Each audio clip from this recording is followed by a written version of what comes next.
Congress must pass the Save America Act. The only reason you wouldn't do it is you want to cheat. I think what he did was effectively rev up his base, and set the agenda to challenge the election results in the midterms here. He's starting to get scared that they will get their ass kicked. This is a no-brainer piece of legislation, but we need to make real and substantive steps forward.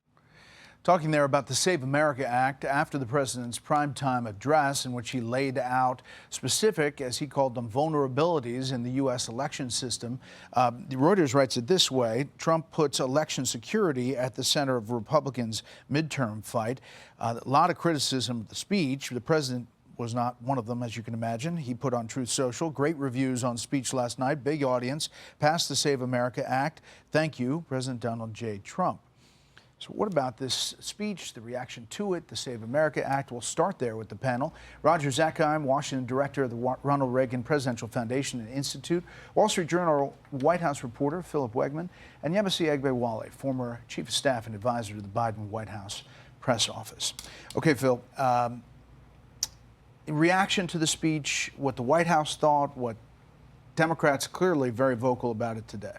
Between this and the Iran war, this is President Trump pushing all of his political capital, into the middle of the table. We saw him previously delay passage of the housing bill. He said that he's not going to be signing any other legislation. And yesterday, he took his argument directly to the American people, saying that this needed to be passed. Republicans, they say it's right there in the name. The assessment of the documents, the assessment of the stuff that they posted on whitehouse.gov.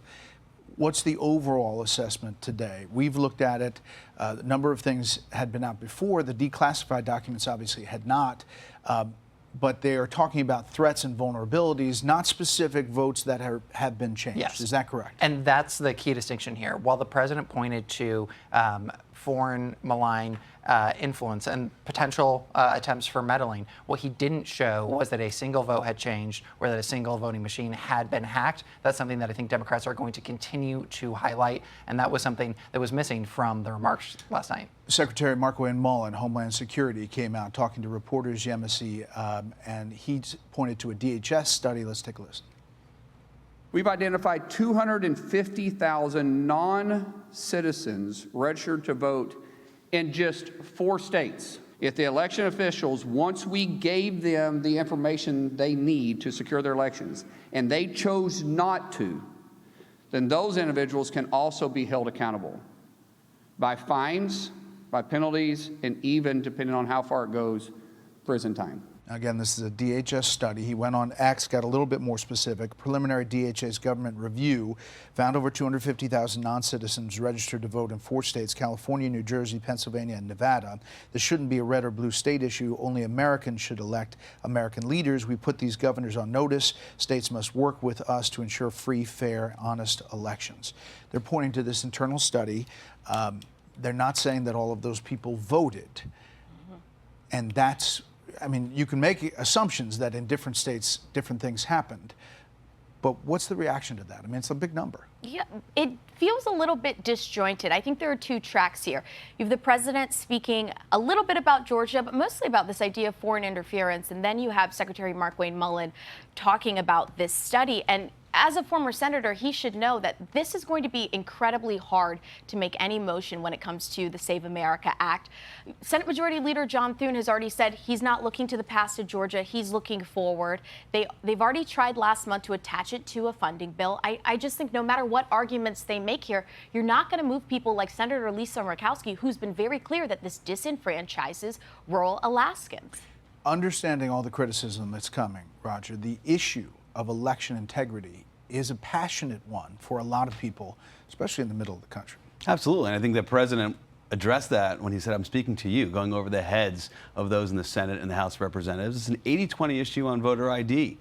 The challenge for the president right now is to decide, does he want to get some points on the board through reconciliation, that budget process, or does he want to go zero-sum and just push this through and not get any legislation because he's going to demand on the full, outcome that he's seeking through the Save America Act? And I think, he's probably going to go make an election issue rather than take something out of reconciliation. All right, let's turn to Iran. A lot of things happening. I had General Jack Keane, who's always really pinpointing the heart of the issue. Take a listen. Political objectives, economic objectives are real issues. Every president has to contend with them. And how you balance that against military objectives and dealing with this regime is the president's decision, and I respect that decision. But there is a means here. We can finish these guys and put them in a place where they're on the pathway to collapse. And I think we're on the pathway now. As his ending remark there, Phil, clearly the strategy has changed inside the White House, even though they're saying they're open to negotiations. This is the 6th straight day of strikes. It's the largest escalation since the ceasefire fell through. And I think that another part of that interview with the general that stood out to me is that he noted that the nature of the Iranian regime has not changed. As a result of them firing on some of these Straits of Hormuz and also firing on other Gulf allies, the United States has gone after their infrastructure. Each day, this conflict continues, and there's the threat of it spiraling out of control, and the hope of Vice President J.D. Vance saying that the Iranians had an opportunity to turn over a new leaf, that grows dimmer. Raj? Well, the key word the general shared with you in that discussion was the word collapse. This is not just about diplomacy, using the military to realize some diplomatic outcome. General Keene's emphasizing the point that the differences between those diplomats and the hardliners is just over tactics, but they fundamentally agree in terms of the radical outcome they seek, which is to continue to export the revolution. So General Keene's saying, if you want to open up the Strait of Hormuz, if you want to end their nuclear program, if you want to stop the terrorism from the regime, it's not going to come through diplomacy, it's going to come through regime collapse, and that requires adding military escalation on the U.S. side. And that's tough to stomach for some people that look at this in a long-term lens. All right, let's do winners and losers. Yemisi, you start. Okay, well, my loser is Canada because they have poor forest management, and we are living in a city right now that mirrors that of China. Yeah. And my winner is Christopher Nolan's The Odyssey. There was so much hoopla about the casting decisions and people saying they were going to boycott. Well, it's having a strong opening weekend, so maybe cancel culture is a little bit dead. My son saw it, said it was awesome. I see it tomorrow. That's just one person.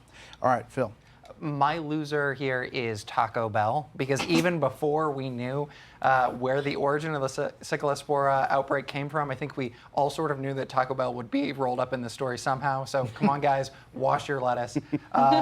My winner is Scott Ruskin, that heroic swimmer who saved so many lives at Camp Mystic. He won the Pat Tillman ESPY Award, and what did he do? He immediately turned around and thanked and praised all of the other first responders. The guy's a class act. That is really a great story. All right, Roger, winner and loser.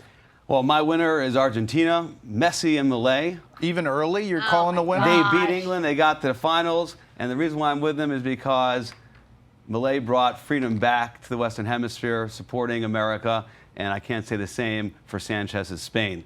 The losers, the 103 Democrats who voted against support for Israel. That was a big loss for the Democratic Party. They're standing with, Egypt is worthy of support, but not the one democracy in the Middle East that's fighting with us that we call our model ally. It is going to be fun to see the final. This has been quite something, the World Cup. Thanks so much. Up next.